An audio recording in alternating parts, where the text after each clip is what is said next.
반갑습니다. 대중문화탐구의 이병철입니다. 오늘부터는 뮤지컬 이야기를 시작해 볼까 하는데요. 불타는 트롯맨의 뮤지컬 배우 애녹 씨가 출연하면서 뮤지컬에 대한 관심이 더 커진 것 같습니다. 애녹 씨는 제가 무척 좋아하는 배우이기도 한데요. 노래, 연기, 춤, 3박자를 모두 갖춘 몇 안 되는 배우입니다. 거기에 비주얼도 되고 성실하기까지 한 훌륭한 배우입니다. 애녹 씨에 대해서는 제가 따로 한번 다뤄보도록 하겠습니다.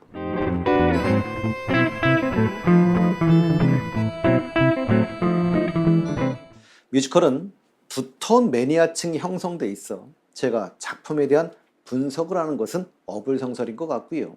다만 제 가족들이 참 오랫동안 뮤지컬을 좋아하다 보니 자주 보지는 못했지만 참 오랫동안 제 나이의 남성에 비해서는 많이 본 편인 것 같습니다.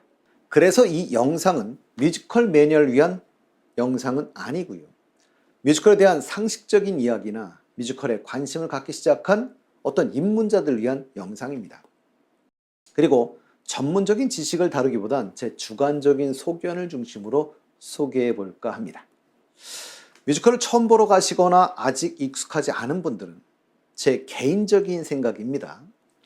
보고자 하는 뮤지컬 작품에 대해서 가능하시면 공부하고 가셔서 보는 게 더 좋을 것 같습니다. 영화 같은 경우는 스포일러, 보통 스포라고 하죠. 해서는 안 되는 일이지만 뮤지컬은 종합예술입니다.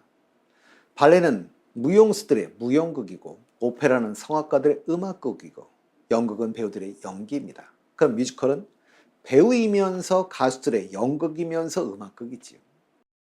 뮤지컬의 일반적인 정의는 이야기를 기본으로 한 연극적인 틀 위에 노래, 춤, 연기가 어우러진 대중적인 무대극인데요.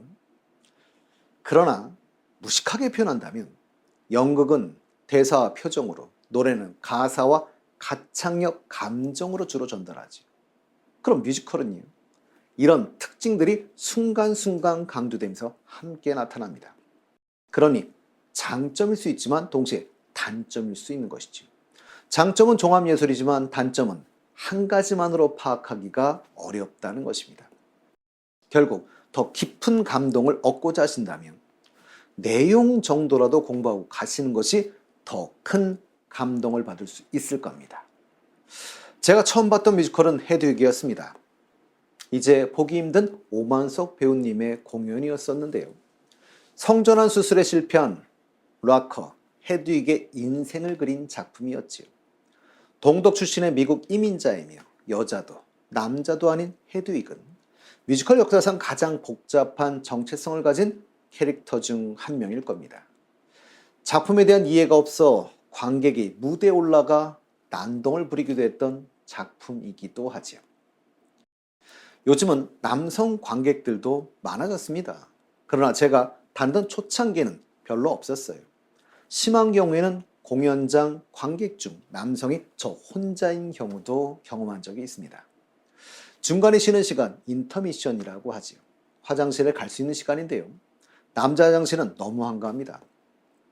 그래서 항상 느낀 게 공연장의 화장실은 동일한 크기로 만들 게 아니라 여자 화장실이 2배 아니면 그 이상 커야 한다는 것이었었죠.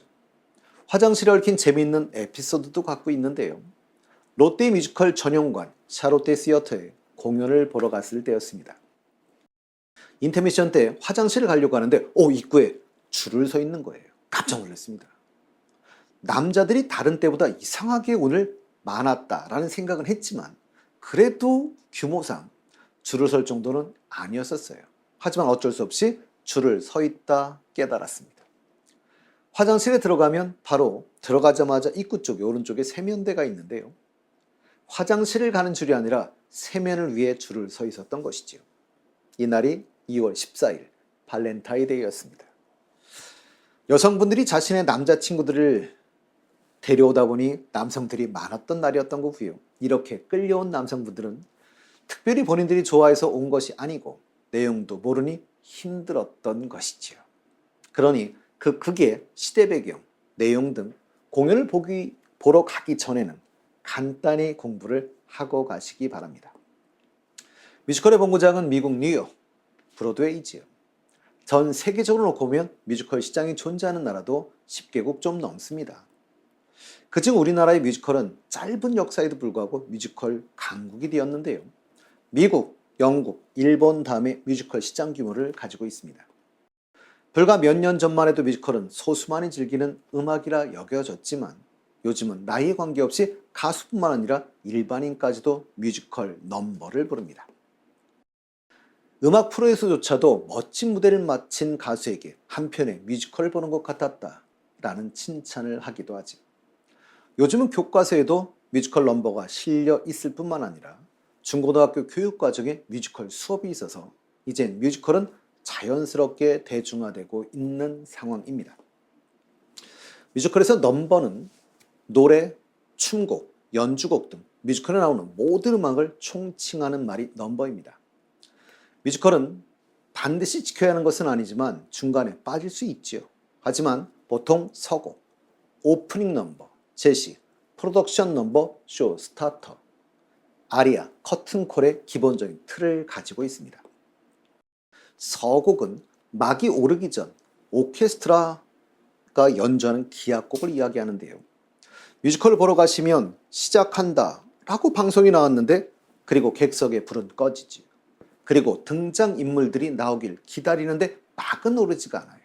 그 상황에서 이루어지는 오케스트라의 연주곡을 서곡이라고 합니다.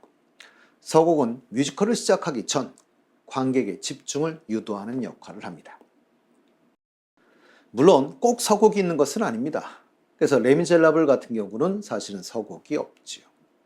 그리고 오프닝 넘버는 보통 서곡이 끝난 뒤에 나오는 곡인데요. 코러스가 춤과 함께 관객의 관심을 집중시키는 역할을 합니다. 관객들에게 이제 뮤지컬 시작하는구나 이런 느낌을 주는 곡으로 활기찬 그리고 힘찬 곡들이 좀 많습니다. 제시는 앞에서 진행될 이야기의 배경과 상황을 설명하는 노래인데요. 가장 대표적인 노래는 노트르담 드 파리의 대성당들의 시대인데요. 이 노래는 이렇게 시작하지. 이 이야기는 신의 권력이 막강했던 아름다운 파리의 1482년 사랑과 욕망의 이야기 이렇게 시작하는데요. 그러나 이 제시가 생략되는 뮤지컬도 많습니다. 그냥 뮤지컬이 진행되면서 자연스럽게 스토리에 빠져드는 경우가 많기 때문입니다. 프로덕션 넘버는 힘이 있고 규모가 큰 노래인데요. 주로 독창과 합창, 무용이 함께 진행되는 경우가 많습니다. 그러니 뮤지컬의 각 요소들이 총동원되는 곡이라고 보시면 좋겠고요. 일반적으로는 기억하기 좋고 화려한 곡이다라고 보시면 됩니다. 대개는 1막의 끝이나 그 다음에 인터미션 이후 2막의 시작에 나오는 경우가 많습니다. 그러니 잠시 쉬는 시간이 인터미션의 전후에 이루어지는 곡이라고 보시면 좋겠고요. 대표적인 경우는 레미젤라블의 원데이 모어 같은 경우라고 생각하시면 될 것 같습니다. 쇼 스타퍼는 말 그대로 쇼를 스탑시키는 사람인데요. 공연을 멈추게 만드는 박수를 부르는 명연기, 명연주를 말하는 것입니다. 중간에 우스꽝스러운 노래나 연기를 하면서 분위기를 전환시키는 역할을 하지요. 무겁고 규모가 큰 주제를 가진 뮤지컬이라고 해도 처음부터 끝까지 그런 분위기가 유지된다는 것은 관객들에게 힘든 일이기 때문일 겁니다. 아리아는 뮤지컬의 백미인데요. 뮤지컬의 클라이막스에 부르는 노래라고 생각하시면 될 것 같습니다.